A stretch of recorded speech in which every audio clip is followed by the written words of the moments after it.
Hi, welcome back to my channel. Thank you for subscribing to this channel. Those of you who have not already done so, to consider subscribing, liking this channel, and hitting the notification button. In the last video, we discussed Canadian work permits, what is required of every applicant to get a work permit.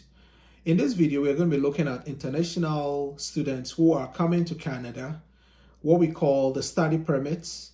What are the requirements? What are the documents that will make you eligible to apply for a study permit for a positive or successful outcome? My name is Stephen Awudi. I live in the province of Alberta.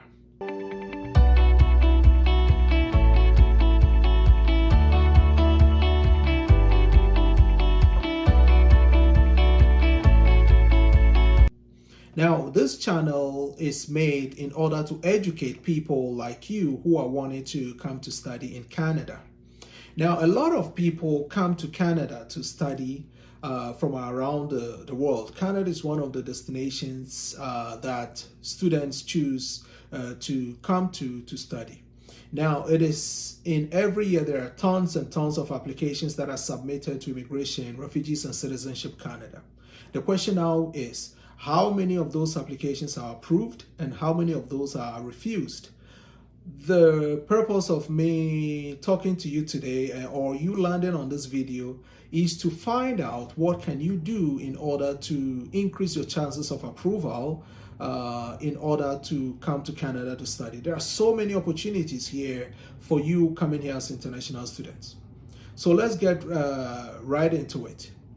Number one, for an international student to be given a study permit to come to Canada, in the last video I made mention that a temporary residence visa is what is placed in your passport, and then the study permit is issued to you at the point of entry.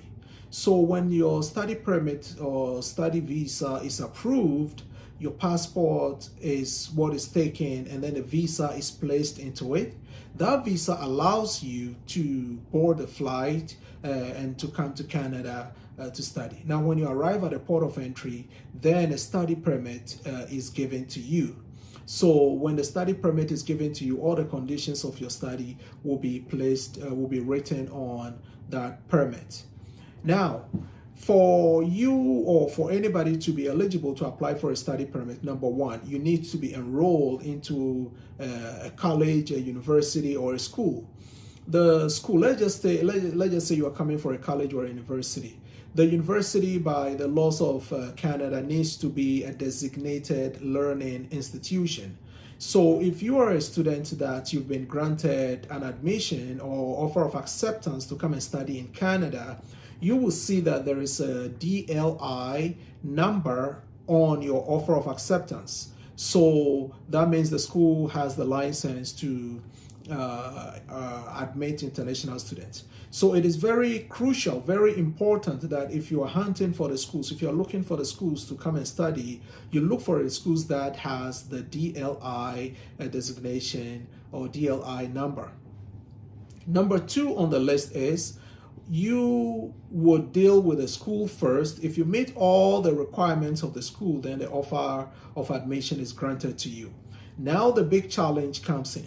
A lot of people get so much excited because they've gotten an admission, so they think that is the end of the road, but that is not the end of the road. That is just the beginning. Now, when you have the offer of acceptance, that satisfies the purpose of your visit to Canada. Because what I mentioned is that a temporary residence visa, you have to have a purpose of coming to Canada to come and study. So your purpose is proven by the offer of acceptance or the offer letter that has been given to you. Now you have to meet the financial eligibility. As somebody who is coming to study in Canada, it means that you have enough funds or you have somebody who is going to sponsor you. It could be yourself, it could be your parents, it could be your spouse, it could be an uncle, or somebody who is willing to pay for your tuition fee. What I want to stress on over here is that the person who is sponsoring you, who is going to pay for your tuition fee, it has to be reasonable. It has to be, I mean, when you're putting up an argument, it has to be convincing enough. You cannot be a 35-year-old person saying that your friend wants to sponsor you or a distant relative wants to sponsor you to come and study. We are talking about a tuition fee which is ranging from 15,000 to 30,000 and above. You have to prove your 1 year tuition fee. You have to prove that you have that money, or your sponsor has that amount of money to pay for you to come and study in Canada. So that is number one. You need 1 year tuition fee eligibility. How do you prove that? You can prove that through bank statement. The bank statement shouldn't be just a one lump sum deposit. The bank statement should have a history, should have transactions going on to know that, okay, this, if you are sponsoring yourself, you have a transaction history that shows that you've been earning continuous income, and those funds will be readily available to you upon entry into Canada to come and study, so that you are not going to be a burden on the Canadian government, or to enter and say, oh, I came to study, but unfortunately I do not have enough money to pay for my tuition fee, and then you'll be running from food bank to other charity organizations begging for food. The worst case scenario is to drop out of the program. So that is number one. Number two, you also have to prove to the visa officer that when you come to Canada, you are going to go back. So you have your offer of acceptance, you have your financial eligibility requirement met, then you have to show why are you coming to study this program. Let's say you went to university in your home country. Let's say you went to university in Ghana, or you went to university in Nigeria or France, wherever. You did a bachelor's degree. You are coming to Canada to do a second bachelor's degree, or you are coming to Canada to do a master's degree. Usually, when it is a progression, you are moving up in the education ladder, it makes it easy to put that argument across.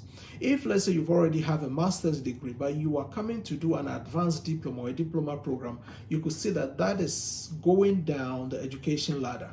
So there has to be enough convincing evidence why you are coming to do that. Now, a temporary residence visa, you have to prove to the visa officer that when you complete your studies, you will be going back home. What would compel you to go back home? It could be families that you are leaving behind. It could be property that you have back home. It could be business that you have running that when you come back, it will compel you to go back. There are all sort of things that you could use as ties to home country that will convince you to come back to your home country. If you've landed on this channel by accident, subscribe to my channel, hit the notification button, and hit the bell icon. The more people we have showing interest in my channel, then I would be encouraged to be educating you on this.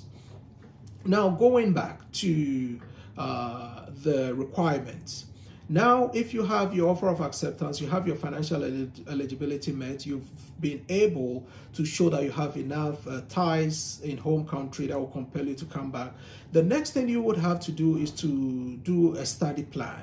What is a study plan? A study plan is a narrative, is at least 1 or 2 pages document that you are writing to say, hey, my name is so and so, I'm a student, I've completed so and so, I'm currently doing this, the biography about yourself. Now, why are you coming to study in Canada? You explain that over there. Why are you choosing the particular program of study that you've chosen?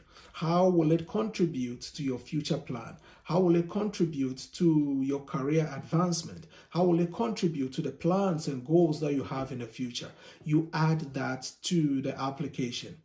Now, you have to bear in mind that Canadian study visa, most of the time, you do not attend an interview. So the documents that you have in front of you is the one doing the talking for you. So you have to do a good job. When you contact me, I'm a licensed regulated Canadian immigration consultant. So I have the license to be able to represent you. I will be able to guide you through how to do a proper study plan. My firm would also be able to design, to represent you, and to write a very thorough letter of submission as an authorized representative, and will take care of the whole application for you. So when you are doing this yourself, you make sure that everything on the checklist. I did mention this in the previous video. If you've not seen that yet, you click on my videos and then you will land upon it. Make sure that you meet all the requirements that are on the checklist so that your chances of approval would be higher. Do not fill out the visa forms and just submit it like that. And that is also one of the things that we'll be looking at in this video. What are the required forms? Are you submitting an expired forms? Most of the time, there are updated forms that IRCC publishes. If there are changes in the information that they want, or if there is certain security features of those forms or how they want to update it, you make sure that you have the right forms before you submit. My name is Stephen Awudi.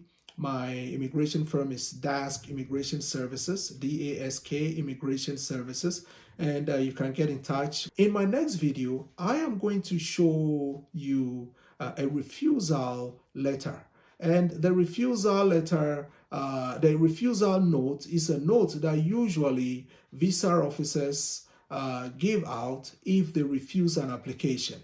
So we will tackle that in my next video. So stay tuned and I will read a thorough, detailed refusal note, not the generic note that is given to you when a visa is refused, but a visa note from the visa officers.